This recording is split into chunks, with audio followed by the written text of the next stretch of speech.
You're listening to Where Before Meets After. Have you heard of filler fatigue and have you seen it with your own eyes? Yeah, filler fatigue in general is when patients just get tired of coming in and having injections and requiring injections, which even if it's only once a year, it's another time to have to come in and kind of be messed with. And so people have turned to things that may be a little more regenerative in stimulating tissue growth, ingrowth, stimulating collagens, and then sometimes I'll use fat instead of filler. So it's the patient's own tissues, which has some benefits as well. If you're suffering from filler fatigue and you have currently an HA filler in your face, can you get it reversed? HA fillers can be reversed if it's a result you're not happy with, or if you want to do something different, try something different. There's an enzyme that we naturally make in our body that has been reproduced pharmacologically that can be injected in and dissolves this sugar, which is the hyaluronic acid is a sugar. And so that enzyme sort of breaks it down and things kind of settle back to where they were before typically. Are you seeing any other consequences of filler fatigue, like people coming in for facelifts or asking for surgical consults earlier than they may have in the past?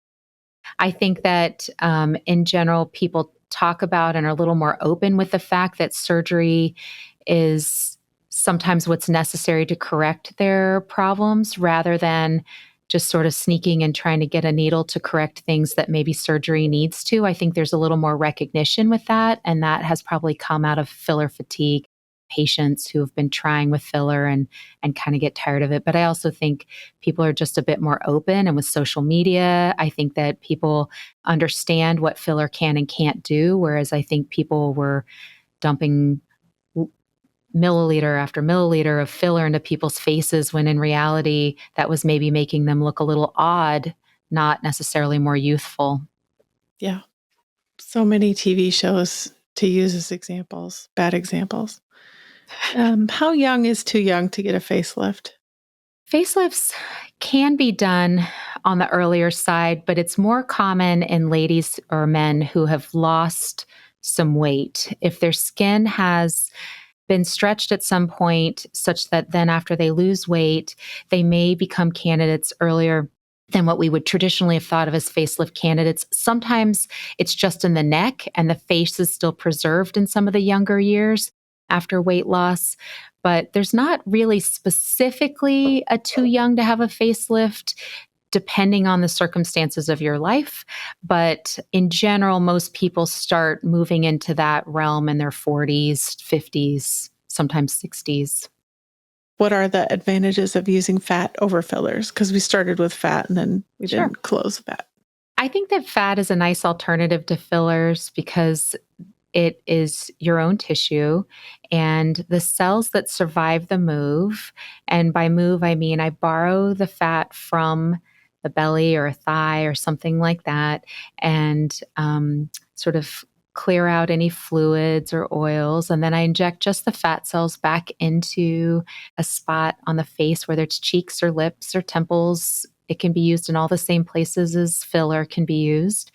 And some of those fat cells will set up their blood supply and will stick around for a really long time. We do tend to continue to lose fat in our faces. And so as we age, some of that fat may disappear again, but it's your own. Sometimes with fillers, people have a little bit of a puffy aspect to the appearance of the skin or the body part, in particular underneath the eyelids. Ladies and gentlemen who've had filler under their eyes can definitely see a little bit of a almost water balloonish look and sometimes a little bluish look to the area.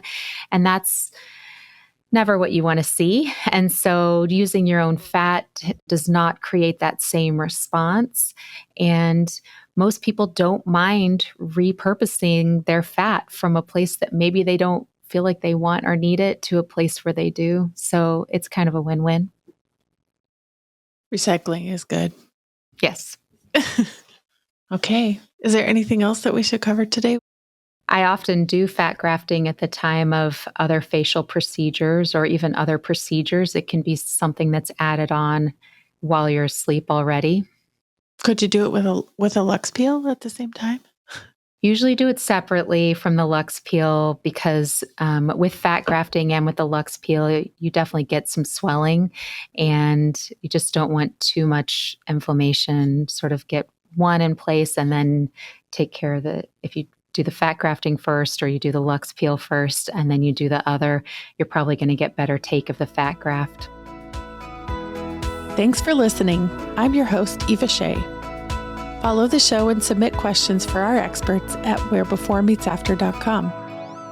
Where Before Meets After is a production of The Axis.